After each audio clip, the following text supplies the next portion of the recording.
عائشة خوای الرازي بي خانوادي پیغمبر صلى الله عليه وسلم دايكي إيمان داران بما نجريتو أفرمي پیغمبر إخوة صلى الله عليه وسلم أجر باران بوايه أي فرمو اللهم صيبا نافعة. أم حديث إمام بخاري أي جريته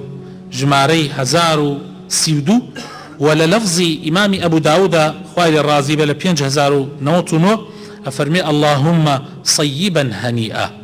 هر كاتب باران بوايا دعاء باران أميك بلي اللهم صيبا نافعا يا اللهم صيبا هنيئا يا ربي خوايا بارانيك بباراني الرحمة به بارانيك بسود به بارانيك بدل خوش من بك يا رب العالمين. أم دعايا چنيك ايكين يا زور پێویستە خۆشەویستەکانم بەکەمی مەزانن بە دوعا شتەکان بەرەکەتی تێکەوێ بە ناشکریکردن خوا پەنامان بدا شتەکان بەرەکەتی تیا نامێنێ خوا لێمان یەگرێتەوە. خۆشەویستەکانم دڵنیا بن لە ناڕەحەتترین کاتەکانە دوعا بکەی خوای تەعالا ناڕەحەتیەکەت لەسەر لابە لە کات بوو مەلەرزەیە مەلەرزێ دەست بەرزۆکەرۆ لەخوا مەترسە ئەمە هەژاندنێکە خوای تەعالا ئەمان هەژێنێ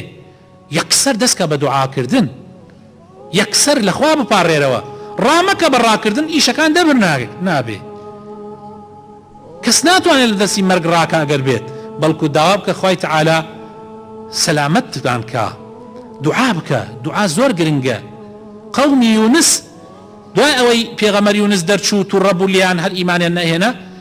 کە عەزابی خوا هات عەزابەکە خەریک بوو بیان گرێتەوە لەو کاتە دەستیان کرد بە دوعاکردن و پاڕانەوە خوای تەعالا عەزابەکەی لەسەریان لابرد. لە حەدیثی سهلی کوڕی سعدە هاتووە خوای لێ ڕازی بێ کەوا پێغەمبەری خوا صلی الله علیه وسلم ئەفەرمێ ثنتان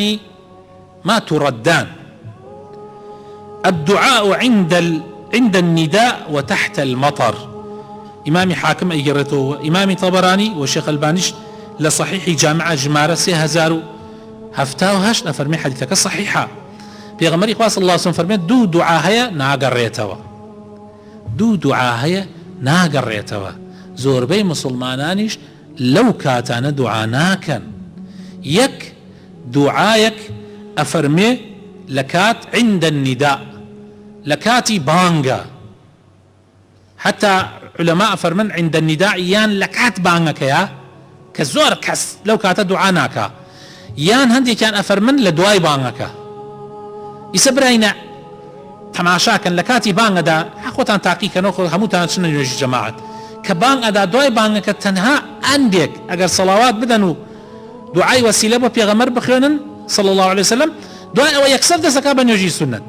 مع العلم او كاتانا كاتي ورقرتني دعاء زور كس بي نايزاني او كاتب بعد نيم دقة دعاء بو خود بكي بو دايكت بكي بو باوكت بو منالكانت بو خيزانت بو كسوكارت بو حمو مسلمانا فرصته. وتحت المطر يعني علماء فرمن يعني عند نزول المطر لكاتي دابزيني بارانا لكاتي باران بارينا زور قرنجة دعاء بكي زور قرنجة لو كاتا دعاء بكي حد دعايك تهيبو كاتا هريقر لقل قشت قطريكي بارانا ملايكة دابزي